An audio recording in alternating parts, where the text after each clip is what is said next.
नमस्ते बच्चों, हम पाठ 17 परिसर अध्ययन हमारे व्यक्तित्व का विकास है। हम कैसे बनेंगे, हमारा विकास कैसे होगा, हम कैसे अच्छे बनेंगे और हम किसी की नजरों में कैसे अच्छे दिखेंगे कि कुछ ऐसा काम करें जिससे हम उभर के आए, यानी हमारा अस्तित्व दिखे।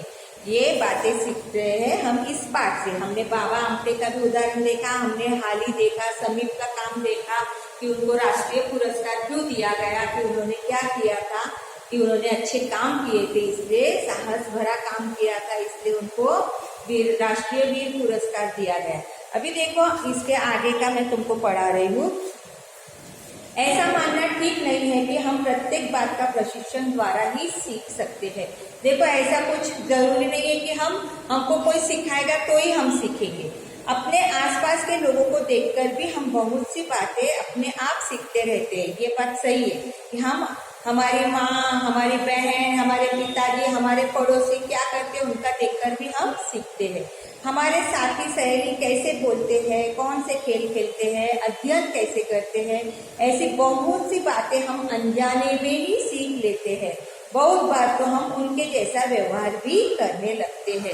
ये हम सब बातें अनजाने में सीखते हैं और ये हमें पता भी नहीं चलता है। हम उनका देखकर हम वैसा बनने की कोशिश करते हैं और जिससे क्या होता है कि हमारे में अपने आप ही परिवर्तन होते रहता है कि हमने उनका देख के किया, ये हमें पता नहीं रहता, लेकिन हम उनसे सीख लेते हैं। अपने आप ही हमारे में परिवर्तन हो जाता है और हम उनके जैसा बनने का प्रयत्न करते हैं। अभी पाठशाला के पालक शिक्षक सभा में पालक आए, वे आपस में क्या बातचीत कर रहे हैं सुनो।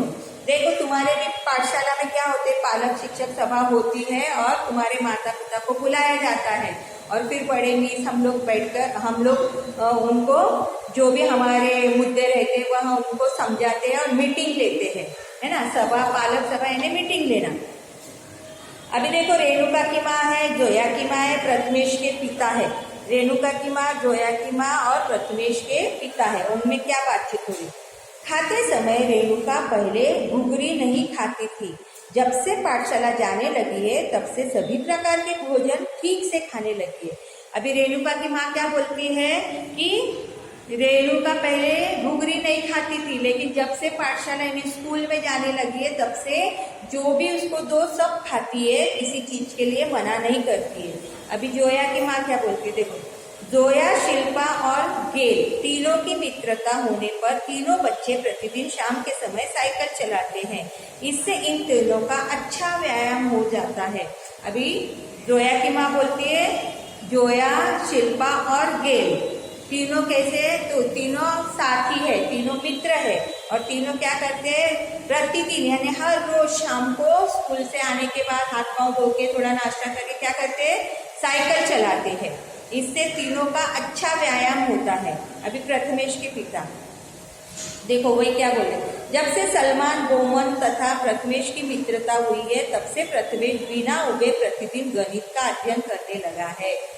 क्या बोलते हैं कि गणित का अध्ययन बिना बोले, यानी हमको बोलना भी नहीं पड़ता कि तुम पढ़ाई कर, लेकिन जब से सलमान और बोमन प्रथमेश के साथी बने, मित्र बने, तब से वह अपने आप ही पढ़ाई करने लगा। हमें बताने की भी जरूरत नहीं, गणित का अध्ययन करने लगा, यानी गणित अच्छी तरह से करने लगा है। इसलिए हम बोलते हैं कि अच्छे मित्र का होना जरूरी है कि हम उनका देख के पढ़ते हैं, लिखते हैं, सीखते हैं, वह हमें सिखाते हैं, हम उनको सिखाते हैं, हमारी अच्छी बातें हम उनको सिखाते हैं, उनकी अच्छी बातें हम सीखते हैं। तो बताओ तो ये उनकी आपस में बातचीत हो रही थी कि बच्चे जब तुम स्कूल में आते हो तो अपने आप ही देख देख कर एक दूसरे का सीख लेते हो, तुम्हें सिखाने की जरूरत नहीं होती।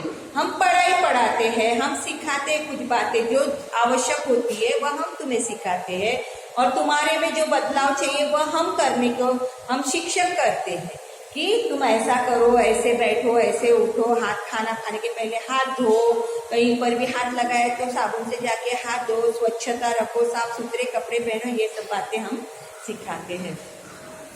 तुम्हें अपने सहपाठी, मित्र या सहेली की कौन सी बात पसंद है, कौन सी बात पसंद नहीं है, तुम्हें अपने मित्र या सहेली को कौन सी बातें सिखाने की इच्छा होती है। तुम्हें प्रश्न पूछा है कि तुम्हारे दोस्तों की कौन सी बातें तुम्हें पसंद है और कौन सी बात तुम्हें नहीं पसंद है, अच्छी नहीं लगती।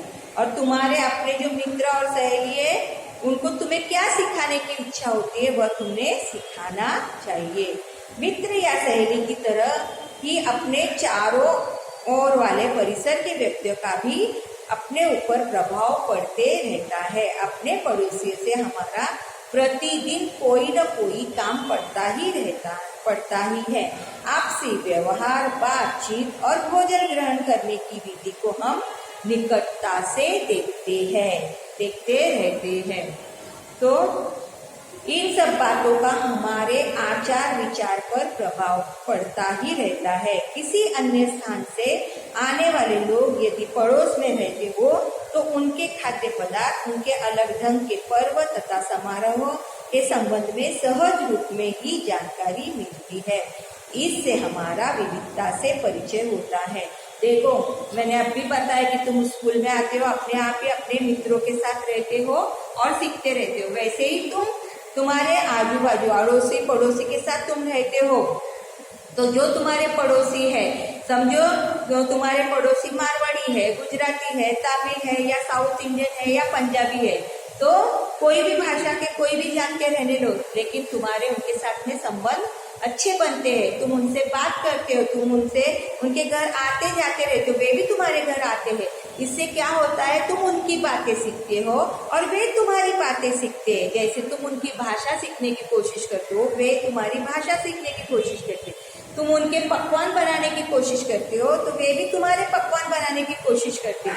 तुम उनके जैसे कपड़े पहनने की कोशिश करते हो तो वे भी तुम्हारे जैसे कपड़े पहनने की कोशिश करते हैं। तो ऐसे करते करते बहुत सारी चीजें ऐसी होती है कि हमारे जीवन में हम आजू बाजू हमें कोई सिखाता नहीं, लेकिन हम देख देख कर सीख जाते हैं।